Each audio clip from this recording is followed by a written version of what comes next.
Todas las encuestas dicen que el PRO y el Frente para la Victoria van primeros en las encuestas para octubre. Algunos dicen que va a ganar Macri, otros dicen que va a ganar Scioli. Toda la semana estamos teniendo un debate económico para que vos tomes tus propias decisiones. Hoy tenemos a Luciano Laspina, diputado y economista del PRO. ¿Qué tal? Muchas gracias por venir. No, gracias por la invitación. Y a Roberto Feletti, también diputado y economista, presidente de la Comisión de Hacienda. ¿Qué tal, Roberto? ¿Cómo te va? ¿Qué tal? ¿Cómo están? Bien. A ver, una de las cosas en donde la oposición, no solo el PRO, viene apuntando, y claramente es un flanco débil del gobierno, es la inflación y cómo se baja la inflación y qué hay que hacer para bajar la inflación. Vamos a empezar con Laspina. Bueno, me parece que es bastante sencilla la receta, es seguir algo parecido a lo que se hace en el resto de Latinoamérica, donde básicamente se cuidan los recursos públicos, se trata de equilibrar tener un presupuesto relativamente equilibrado, de no utilizar al Banco Central como una caja de financiamiento del Tesoro Nacional, lo cual implica de alguna forma suspender la maquinita de hacer pesos, ponerla por un tiempo en el freezer y empezar a administrar más, digamos, racionalmente los recursos. Con ese solo recetario yo diría que hay muchísimo para hacer. Por eso, si vos te fijás, la inflación es un fenómeno de extinción en todo el mundo. Argentina lidera el ranking de inflación global junto con otros países como Venezuela, que tienen básicamente la misma política. Es una política que se utilizó en Argentina en parte de los 70 y parte de los 80. Después terminó trágicamente con la hiperinflación de Alfonsín. Pero básicamente consiste en gastar más de lo que se tiene, gastar mucho, gastar mal en general, y utilizar al Banco Central como la única fuente o principal fuente de financiamiento. Acá utilizamos mucho la ANSES, que es la plata de los jubilados. Esperemos que a futuro le podamos devolver la plata al Fondo de Garantía de Sustentabilidad, porque si no vamos a tener un problema en el sistema previsional, que vos sabés es uno de los grandes desafíos que tiene toda la humanidad de cómo financiar a futuro los sistemas previsionales. Aquí estamos utilizando el ANSES y el Banco Central. Por eso, si vos te fijás, la deuda del Banco Central se triplicó en los últimos años. Las LEBACs allá por finales del 2013 eran unos 100.000 millones de pesos y están arriba de los 300.000 millones de pesos. Entonces la política de endeudamiento del Tesoro se hace con su alter ego, que es el Banco Central. Y esa gran expansión de la deuda del Banco Central, a tasas del 20 y pico %, que en general la tienen los bancos, con lo cual le damos de comer a la patria financiera, es lo que de alguna forma está manteniendo este círculo vicioso de déficit fiscal, utilización del Banco Central, emisión monetaria e inflación y expansión, yo diría, desproporcionada de la deuda del Banco Central. Es una situación a la cual hay que salir rápido. Roberto. Sí, yo cuando escucho las políticas monetarias y fiscales restrictivas para combatir la inflación me asusto porque no hubo plan austral, plan primavera, plan de convertibilidad, plan déficit cero, a la gente le fue para el demonio con todo eso. Es cierto que la inflación es un problema y es cierto que es una discusión. Ahora también es cierto, y yo escuchaba tu informe inicial del empleo, ¿sí?, que con inflación y paritarias y elevación del salario mínimo, el salario le pelea a la inflación. Ahora, cuando hay desempleo, no hay salario. El salario es cero. Con la inflación podemos discutir, tuvo momentos que el salario fue por arriba de los precios y se elevó, otros momentos la está peleando y hay una puja. Ahora, cuando queremos aplicar políticas monetarias y fiscales para combatir la inflación, lo que hacemos es destruir el salario por la vía del desempleo. Porque al haber desempleo ya los sindicatos tienen menos capacidad de negociar y demás. Yo creo que el gran éxito del gobierno en estos 3 años que faltaron los dólares fue sostener el mercado interno e impedir que el nivel de actividad se desplome y justamente apelar a políticas fiscales y monetarias expansivas, que haya plata en la calle, lo que la gente conoce como que haya plata en la calle. Y esto ha sido bueno, obviamente que hay una puja distributiva y hay una tensión que está derivada de la insuficiencia de dólares. ¿Por qué faltan los dólares? Sí, porque se consumen. Porque para que haya esas heladeras, esos televisores, efectivamente tienen más producción nacional, pero también hay componentes importados. Ahora, faltan los dólares porque la gente compra televisores, heladeras. Desde 2007, hace 8 años, ¿no se puede arreglar? Yo creo que el tema es, si vos lográs crecimiento y sostener un bajo nivel de desempleo, desde el 2007 venimos con un desempleo de un dígito, la inflación, en la medida que podamos mantener el nivel de actividad, tiene que tender a converger, en algún momento van a tender a converger los precios, los salarios, las tarifas, el tipo de cambio, digo, ¿Por qué? Porque vamos a poder sostener una propia moneda. Acá también hay que entender lo que hace un sector muy concentrado del empresariado que repudia sistemáticamente el peso. Entonces, no reserva valor en el peso. Entonces es difícil y se mantiene esta tensión. Luciano, una de las cosas que yo trato de identificar claramente es cuando se dice, bueno, gastamos más de lo que recaudamos, vamos a bajar el gasto, decirle a la gente, ¿y en qué vamos a bajar el gasto? No, a ver, lo que uno dice ahí es básicamente que tiene que administrar racionalmente. Por empezar, el gasto político. El gasto político lo sabemos todos los días, escuchamos y hay evidencia anecdótica de que aumentan, no paran de aumentar. Vos hablas de los empleados públicos, lo que no paran de ingresar son chicos de la cámpora al Estado. Son chicos de la cámpora que estamos financiando con impuestos. Impuestos que además son muy malos, son muy regresivos, porque el impuesto, por ejemplo, el impuesto al consumo, al IVA, por ejemplo, el impuesto al IVA es bueno, pero hay impuestos distorsivos, sobre todo en las provincias. El impuesto inflacionario es tremendamente regresivo. Lo escuchaba Roberto decir, en los 80 no teníamos desempleo. En la época de Alfonsín teníamos 5 puntos de inflación y la pobreza escalaba al 50%. En Argentina hoy tenemos, pues dijiste, arriba de 6 puntos de inflación, pero tenemos 20 y pico % de pobreza. Discutámoslo, 15, 20, lo que sea. Latinoamérica tiene inflación de un dígito y tiene desempleo más bajo que Argentina. El viejo mito de que la única forma de bajar la inflación es con desempleo es antiguo, como mínimo, digamos, ¿no? Y hay que tener mucho cuidado con esta idea de que la inflación es benigna. La inflación vos me decís que el gasto tiene que ver con los empleados públicos, es lo que escuché hasta ahí. No. Yo lo que digo es que el gasto tiene que... El déficit fiscal tiene que ver con una mala administración de los recursos y una mala administración del crédito público, que te lleva a financiarte con el Banco Central. Si vos tenés una administración razonable de los recursos, que implica gastar razonablemente equiparado a los ingresos que tenés, no necesitas tener un endeudamiento feroz. Y si ese endeudamiento, en lugar de tenerlo con el Banco Central en la maquinita, lo tenés en el mercado de crédito, como ahora intenta Kicillof de manera desesperada, porque como ya la emisión monetaria del Banco Central y la inflación ya es un problema, necesita salir a los mercados de deuda. Porque seguir utilizando a un único prestamista, que es el Banco Central, en algún momento puede ser muy peligroso. Entonces, básicamente lo que tenés que hacer es ser razonable. Por ejemplo, vos hablabas de empleados públicos. Mauricio Macri tiene hoy la misma cantidad de empleados públicos que cuando ingresó a la gestión. La Argentina tiene poco empleados públicos. No, eso lo podemos discutir, pero la calidad de los servicios públicos de la ciudad es algo que es indiscutible. Por eso la imagen de la gestión de la ciudad está arriba del 60-70% de Mauricio Macri. Mejora la educación, mejora la seguridad. No teníamos policía, tenemos una policía ejemplar ahora. Entonces lo que hay que hacer es ser razonable en la administración, porque lo está pagando la gente. Cuando vos defendés a los empleados públicos, tenés que saber que hay un montón de gente que paga los impuestos. Entonces, esos empleados públicos de carrera, no los políticos, son los que hay que defender y preservar y que sigan haciendo bien su trabajo. Por lo cual hay que ser eficientes, gestionarlos bien, administrarlos, ponerles objetivos. Y cuando las cosas se hacen así, funcionan bien. El Banco Ciudad es un ejemplo. Roberto Feletti administró muy bien el Banco Ciudad, después siguió Federico Sturzenegger y Rogelio Frigerio, y es una empresa pública modelo que gana plata en Argentina. La planta de personal del Banco Ciudad no aumentó. No vinieron entrando por la ventana un montón de amigos y políticos de la militancia del PRO. Esa es la receta, es tan simple como eso. Yo digo, concentrarnos el problema en la Argentina en el ajuste fiscal me preocupa, me hace correr frío por la espalda, porque el 60% del presupuesto nacional es inversión social. Son vacunas, son universidades, son escuelas, son jubilaciones, son planes sociales. Y el otro 12%, ya estamos en el 72%, es inversión pública. Son rutas, son generación de energía, son puertos, son caminos, digo, ya ahí tenés el 72%. Después te queda defensa y después te queda seguridad interior, policía federal. Con lo cual prácticamente lo que estamos hablando de los ñoquis y todo esto no pasa de ser un 5% del presupuesto. La ciudad también tiene déficit, la ciudad también se endeuda, ¿no? Es bueno decirlo. Pero digo, centrarnos la discusión en el ajuste fiscal me asusta. La verdad que me asusta. Y segundo lugar, que me parece muy importante, es esta cosa de el minuto a minuto de los pobres, ¿no? Yo voy midiendo sobre la base una canasta familiar, con un índice de precios que no se sabe cuál es, y cada vez tenemos más pobre, alguien se levanta y de golpe es pobre. Ahora, la realidad del ministro Kicillof el otro día lo explicó muy bien, es que hace muchísimos años que tenemos la canasta de consumo de carne en 110 kilos, carne no solo vacuna, 110 kilos per cápita.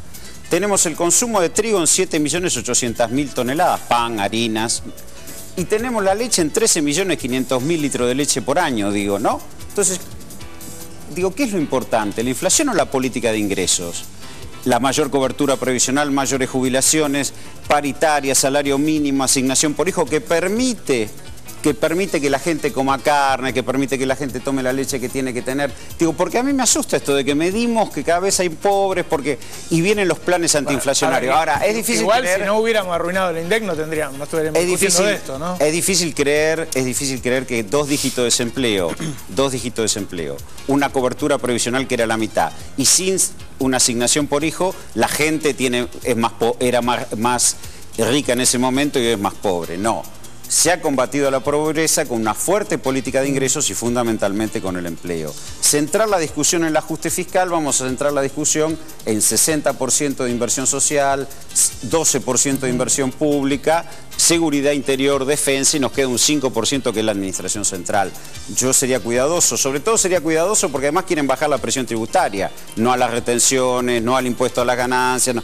Cuidado, porque vamos de cabeza a un ajuste fiscal. Y cada vez que la Argentina tuvo un ajuste fiscal, le fue para el demonio a la gente. A mí me parece que estamos entre los candidatos oficialistas que dicen que está bien, que se puede vivir con inflación, y los candidatos opositores que dicen que hay que ir al equilibrio fiscal, pero ninguno nos cuenta en qué va a bajar el gasto. No, el tema es así. Yo creo que ahí lo quiero aclarar. No se trata de ajuste fiscal, se trata de tener una administración racional de los recursos. Si tenés crédito, si la ciudad tiene crédito público para hacer obras y se financia, está bien que lo haga. El problema acá es que la calidad, el gobierno gasta cada vez más, gasta cada vez peor, la calidad de los servicios públicos sigue bajando y eso es lo que está generando un freno al crecimiento de la economía. La combinación de un mal nivel de gasto, hay muchísima ineficiencia. Yo cuando se habla de números de gasto social o se habla de números de los grandes rubros, dentro de esos rubros hay muchísima ineficiencia. No está mal el plan social que le llega a la persona, está mal todo el gasto que se despilfarra por detrás, entre otras cosas en corrupción, en clientelismo político, en cargos políticos, en estructuras innecesarias. Entonces, todo eso es lo que hay que cuidar. Hay que cuidar el peso de la gente, porque es la única forma de tener una administración racional. Nadie habla de ajuste fiscal. Con el crecimiento que tuvo Argentina en los últimos años, Argentina tendría que tener una situación fiscal súper holgada. Lo que pasa es que se gastó muchísimo y mucho se gastó mal. Insisto, no en los planes sociales, sí en la obra pública. La obra pública ha crecido mucho y cada vez es más deficitaria. Los problemas que tenemos en infraestructura, en energía, en rutas, en caminos. Y esto porque se ha gastado muchísimo, se ha gastado muy mal. Entonces, lo único que hay que hacer es poner un poco de racionalidad ahí. La idea de que es la alternativa, la única disyuntiva es ajuste fiscal o alta inflación, es mentira. Como lo prueba Latinoamérica, como dije antes. Es una falsa disyuntiva, es un poco ochentosa, te diría, hay que salir de eso. Yo trato de seguir el razonamiento de lo que me dicen acá mismo. O sea, si a mí me dicen, hay inflación porque gastamos de más y emitimos para financiarla, uno piensa que va a gastar de menos o que va a pedir deuda para financiarlo. O sea, que hay que va a hacer gastar menos o la va a pedir. Que va a haber otra tercera que opción. el crecimiento de los recursos tiene que ser, el que venga a futuro tiene que ser bien administrado, primer punto. Que hay que sacar la enorme ineficiencia que hay en muchos sectores del Estado. O sea, cualquiera que camine una dependencia pública sabe que hay muchísima ineficiencia en la gestión de los recursos y se puede mejorar mucho la calidad de los servicios públicos. Y tercero, acceso al crédito. Acceso al crédito que, insisto, no es una prerrogativa ni de los 80, de los 70, de los 90. El propio Kicillof está intentando desesperadamente salir a los mercados. El crédito público es bueno cuando se utiliza para obras de infraestructura, se utiliza para el crecimiento y después se pueda repagar, y para obras sociales, para obras de infraestructura social, no solo infraestructura portuaria, etcétera. Esa es la forma en la cual todos los países que se desarrollan lo hacen, digamos, ¿no? Entonces no hay que tenerle ni miedo, digamos, al crédito externo, sobre todo de organismos multilaterales, por ejemplo, no el FMI, que nadie quiere volver, pero sí el Banco Mundial o del BID, que tienen tasas de interés bajísimas para obras de infraestructura social. Hay que ir por ese camino. Es bastante simple. Mencionó recién Feletti el tema de... Sí, disculpame. Alguna cosa, digo, yo no creo que la economía no crezca por culpa del Estado. Digo, este es el primer dato, porque suena achicar el Estado, es agrandar la nación, es una frase horrible. Primero. Segundo, no hay ningún clientelismo. La mayoría de la gente que percibe los saberes previsionales, la asignación por hijo, los planes sociales lo hace a través de una cuenta, están bancarizados. Se dispara automáticamente, nadie media ni le paga en efectivo. O sea, corramos eso del clientelismo porque no es tal. Es decir, hay cuentas que reciben sus aportes. En tercer lugar, cuestión de... Yo te puedo dar un par de ideas para bajar el gasto, ¿eh? Sí, Subsidios prefiero que no. de gas a luz. Prefiero Subsidio de gas y luz a gente que no necesita. Eso ha permitido, no, porque justamente el mayor subsidio a las tarifas de generación ha permitido que la industria no pague la energía que se importa a precios internacionales. Y eso también ayuda a tener empleo. Porque esta infraestructura que dice que no alcanza es la infraestructura que permite producir 105 millones de toneladas de granos, 12 millones de toneladas de cemento, 700.000 autos, y hemos llegado al millón, en los 800.000 heladeras, los 3 millones de televisores. Toda esta infraestructura es la que permite mover este país, que tiene niveles de producción que no tuvo nunca. Es cierto que la economía está sobreexpandida. Este gobierno recibe una economía que está sobreajustada y devuelve una economía sobreexpandida. La gran discusión acá, por eso me asusta lo de el problema, focalizarnos en el problema fiscal, es si esa economía sobreexpandida la vamos a ajustar o la vamos a financiar. Este es el gran debate. Si nosotros vamos a financiar esta expansión, estos niveles de producción, estos niveles de consumo, estos niveles de empleo, o los vamos a ajustar a partir de achicar el Estado, porque supuestamente algún día se va a agrandar la nación. ¿Cuál sería la respuesta, Luciano? El foco no es el ajuste, el foco es el crecimiento. Argentina no crece desde el año, como mínimo, desde el año 2011. Desde que el cepo es básicamente la creció expresión... un 13, el 2013 creció 2,9. No, si vos mirás en términos acumulados con la caída del año pasado, la economía no crece, está estancada en los últimos años, el empleo privado no crece, lo único que crece es el empleo público.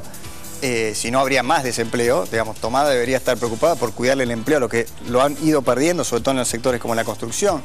La industria del año pasado, según el propio INDEC, se divulgaron los datos hoy, perdió 24.000 puestos de trabajo, la industria en Argentina, según el propio INDEC.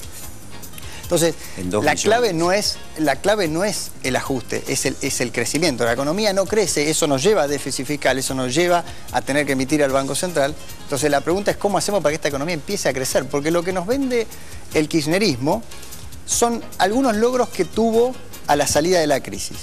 Y lo que tenemos que construir en Argentina es el futuro. La gente está tan preocupada y por eso busca un cambio y por eso los candidatos de la oposición, en particular Mauricio Macri, están midiendo también, porque está muy preocupada, porque ustedes les hablan del pasado y la gente está preocupada por lo que pasa hoy y lo que puede pasar mañana. Si nosotros no generamos crecimiento, no generamos desarrollo, que tenemos los mismos niveles de pobreza que teníamos hace 4 años, la economía está entrampada. Entonces, el ajuste es lo que hizo el gobierno el año pasado. La economía transita un 2015 relativamente holgado, porque el año pasado hubo un ajuste feroz de los salarios reales, de la cantidad de dinero. Esto es un poco más técnico, pero la expansión monetaria fue bastante baja, a pesar de que hubo una gran devaluación, la expansión monetaria fue del 20%, la inflación fue casi 40%.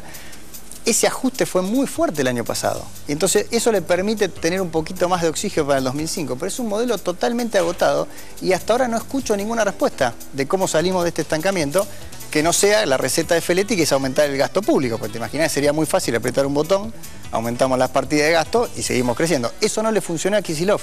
No le funcionó en el 2013 ni en el 2014 y no le está funcionando en el 2015.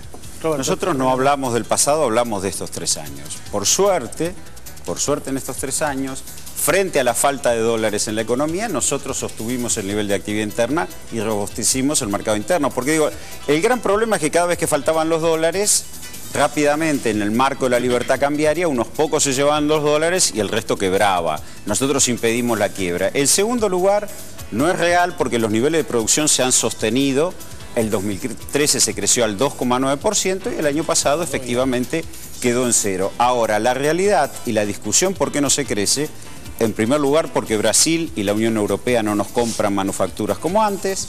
En segundo lugar porque hay un peso específico del pago de deuda muy fuerte. El año que viene el volumen de pago de deuda en el 2016 baja a 1/3 de lo que es hoy, de 12.000 millones de dólares, baja a 4.000. Digo, este también. Y el tercer tema es el desbalance de divisa de la energía. Ahora, la gran discusión, el gran desafío del gobierno es que sostuvo el mercado interno, sostuvo el salario, sostuvo el empleo, a pesar de que le faltaban dólares. Y no quiso resolver con un ajuste cambiario monumental ni liberar el mercado de cambio la falta de dólares porque nos hubiera golpeado duro. Primer tiempo, les agradezco muchísimo a los dos, Luciano Lapina, Roberto Feletti. Volvemos en 30 segundos, todavía nos queda el informe de Darío Gaño. ¿Vos creés que estás usando internet en el celular? Tranquilo, y no, ya cambió y no te avisaron, ahora le pusieron un límite y te va a salir más caro. Y además, el cambio de carátula del caso Nisman deja de ser muerte dudosa. Te lo contamos ahora, nada, 30 segundos, ya volvemos, dale.